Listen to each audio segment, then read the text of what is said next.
कभी आपने सोचा कि क्यों बहुत से लोग अपनी सेविंग्स जो है वो गैमलिंग में लगा देते हैं, और कुछ ऐसे भी लोग होते हैं जो एक एक रुपया सेव करते हैं, जैसे कि पूरी जो ज़िंदगी है उनकी वो उसी पैसों पर डिपेंड है।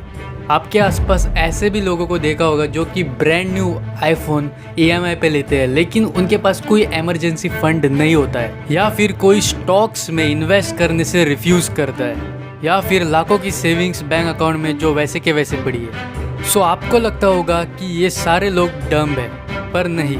और मॉर्गन हॉसल कहते हैं कि they are not crazy, let's see why. हम पैसों को अलग अलग नज़रियों से देखते हैं, shaped by our life experiences, upbringing and luck. For example, एक इंसान जो कि पॉवर्टी में बड़ा हुआ है वो ऑब्सेसिवली बहुत सेविंग करता होगा।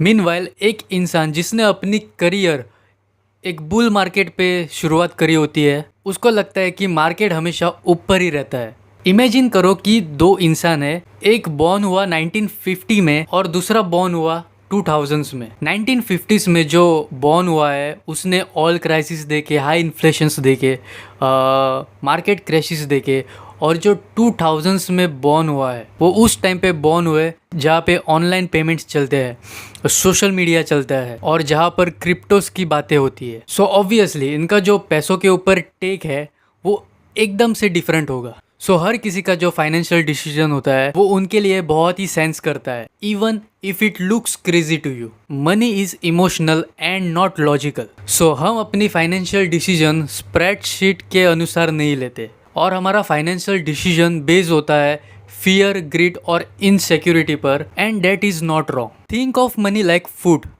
कोई खाना खाता है जीने के लिए, या फिर कोई जीता है खाने के लिए। किसी को स्पाइसी फूड पसंद है और कोई एक मिर्च खा के भी रो लेता है।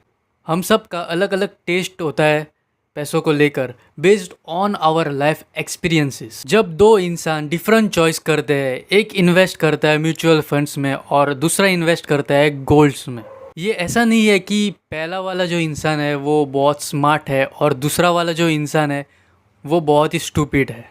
ये इसलिए है क्योंकि उन्होंने अपनी डिफरेंट लाइफ जी है पैसों को लेकर। लेट्स से कि कोई चूज़ करता है not to invest in stocks, but वो अपनी पूरी सेविंग्स अकाउंट में रख देता है, तो आप उसे डम कहोगे ना। बट ऐसा भी हो सकता है कि उन्होंने अपने डैड को अपना पैसा स्टॉक मार्केट में, स्टॉक क्रैश में लूज़ होते देखा है। सो उनके लिए ये रिस्क ना उठाना is equal to safety and it's peace of mind. It's not crazy, it's based on their personal experiences. चलो मैं यही सेम एग्जांपल आपको बहुत ही अच्छी तरीके से समझाता हूँ। लेट्स से कि देव 5 लाख रुपीज़ अपने सेविंग अकाउंट में रख देता है और वो इन्वेस्ट नहीं करता, और उसके जो फ्रेंड्स होते हैं वो उस पर हंसते हैं कि you are wasting your money's value is going down. But उनको ये नहीं पता होता है कि उसके डैड ने सारा पैसा लूज़ किया उस स्टॉक मार्केट के क्रैश में। सो देव के लिए cash feels safe and investing in stocks feels danger. आप मुझे बता दो कि देव डम्ब है या फिर वो अपने आप को प्रोटेक्ट कर रहा है based on his past experiences. और सच्चाई ये है कि what smart for you might feel dumb for someone else, but that doesn't make it wrong. Money is personal, emotional and influenced by your past. So मैं ये कहना चाहूँगा कि लोगों के फाइनेंशियल डिसीजंस को जज करना बंद करें। वो भी अपनी लाइफ में बहुत ही अच्छी तरीके से मैनेज करने की कोशिश कर रहे हैं based on there past experiences, और अपने मनी माइंडसेट को समझने की कोशिश करो। मॉर्गन हॉसल ने ये बढ़िया कहा that your personal experience with money is 0.0001% of what's happened in the world, but maybe 80% of how you think the world works.